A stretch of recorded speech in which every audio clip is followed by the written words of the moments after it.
name is Ira and we're going to read English country again. And English Bertie today's Bertie, Bogeys. And we're going to study for and chapter 1 and the end of chapter 2, okay? And one more time, so reading about it. Some Bertie snow. Battle and chapter 1 and the end of chapter 2, okay?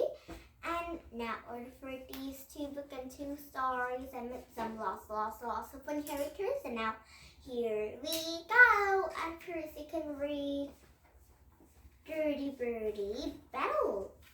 Chapter 1. Bertie watches Dad out the window, and he was marching up and down the garden with a rake over his shoulder. But why is Bertie's dad marching around like that? And what's he doing? He said. Mom rolled her eyes and Father was joining black accent better subtly. And ground man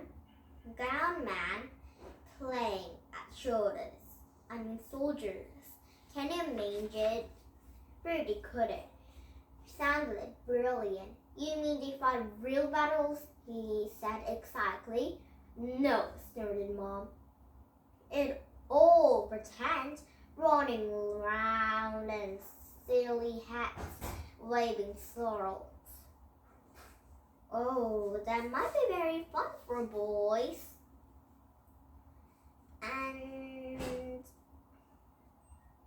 But when it's a real fighting, it must be very, very good for boys. But when it's not real, it might be a little bit fun, but not very, very fun.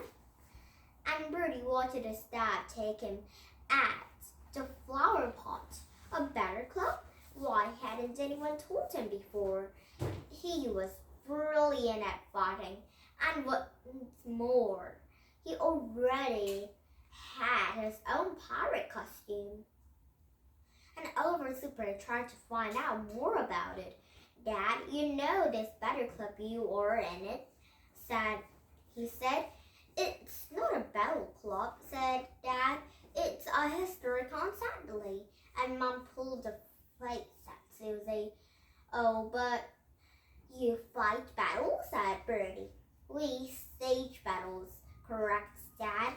In history, Bertie, we bring history to life. And Bertie stuck a loop of spaghetti.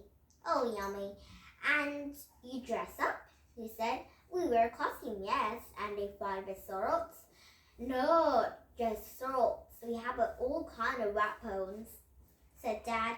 And Bertie thought for a moment. So, if I came, could I be a pirate? And Dad gave a heavy sigh. It's nothing to do with pirates, Bertie. It's an English cardboard war. The Royals is against the Rule Hats. And what are they? Round hats. It's just a nickname. The Royal Actors were on a king's side. Royal Hats fought against them. I'd be on a king's side, decided Bertie.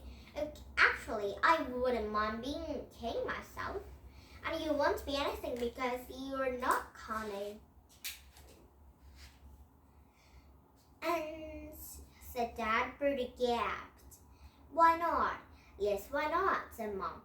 If you can play soldiers, why can't you, Bertie? Because it's not a game, cried Dad crossly. And we train every week like a real army, and we have to do obby orders. And we do at school, said Bertie. Anyway, I'm not letting you near the battlefield, said Dad. There'll be guns and cannons, all kind of dangerous things. Cannons? gasped Bertie. Brilliant, please. Can I come? No, said Dad firmly. And don't go on because I won't change my mind. And Mom cleared away the plans. Well, I think you're being very mean, she said. She sniffed. and Bertie would make a very good pirate.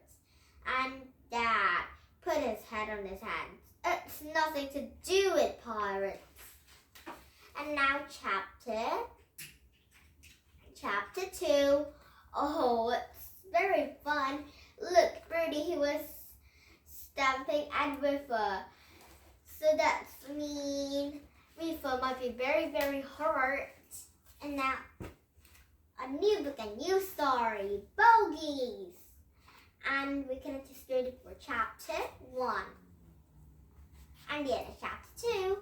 Bertie, Mrs. McDonald, are you playing addition? And Bertie, shoot a bread, crack. Ow, he had forgotten he was looking for a rubber under the desk. Ew.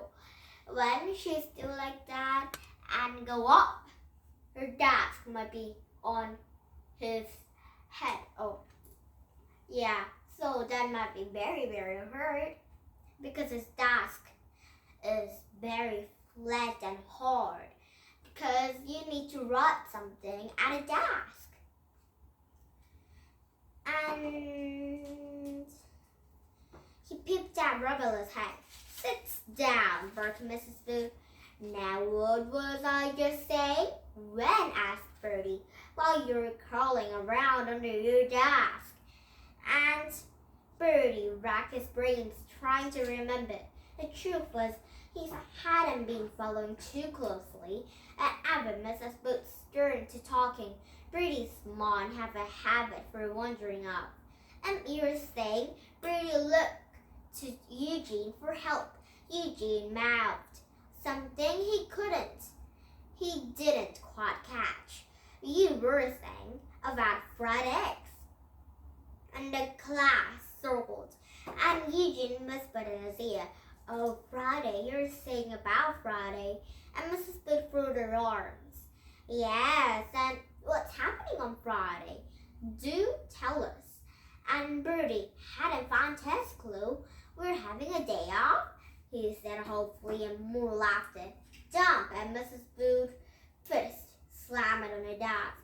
I mean, having a day off, I was just talking about in Buster. Can anyone tell Bertie who was coming on a school on Friday? Oh, Mrs. Booth must be very, very angry right now. And a sea of hands rose there, and Mrs. Booth's eyes fell on her pail, and boy bouncing up and down in her front, up and like an eager puppy. Yes, Nicholas? May roses, said Noel Nick. Quite right, I'm glad someone is playing at him. And Mrs. Booth said, and Nick smirked at Bertie, and Bertie soured back. And Mrs. Booth went on. It's a great an hour if someone is important to ask. Tomorrow's coming to our school, and I'm sure you're very excited. And Bertie yawned. Why wear a school visitor is always so boring. But why didn't they invite someone interesting for a change, like a lion tappet or brain Shergon? Now, said Mrs. Wood, ailing on this class, and Miss Snicker would like one of our class to do a special job. One lucky child is going to welcome to my roses in a bakery. Who wants to bang to it? And a hand shoot up again, and Bertie couldn't see what's fuss about it. No, Nick was just jiggling around. Jiggling around as if he needed the toilet. Oh, me, he gasped. And Mrs. Booth hastened. Last time there was a visitor who had chosen Nick to meet them. And the time before, hands down, she said, signed so many of you are kin, and we will put all your names ahead and draw one out. And everyone wrote their names on a piece of paper and put it in a biscuit tin. And Mrs. Booth didn't actually have a hat. And Mrs. Booth drew out one scrap of paper and floated, and she read the names circled in big letters. She turned it red. She looked at it as he might pass out. Who is it? Everybody asked. Bertie, growled Mrs. Booth. And Bertie looked up from the doodling on his math book. What? I wasn't doing anything, he said, and Mrs. Booth sighed. If you're listening, Bertie, you know that you've been chosen to welcome my roses. Me? Said Bertie. Really? Really, said Mrs. Booth. The bell ran a freak, and she settled in a piece of paper in his hand, and she needed to find somewhere hot to lie down. And that's chapter 2.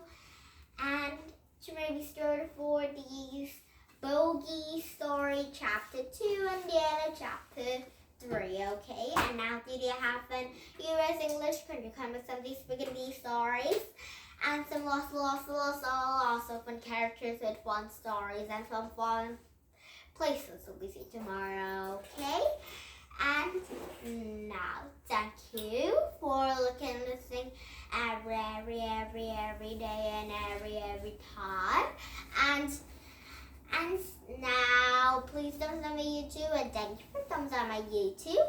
And if you thumbs up my YouTube, tell everybody to thumbs up with you, Russ World. And everyone said, okay. And if you do like that, I'll be your friend every time and every day.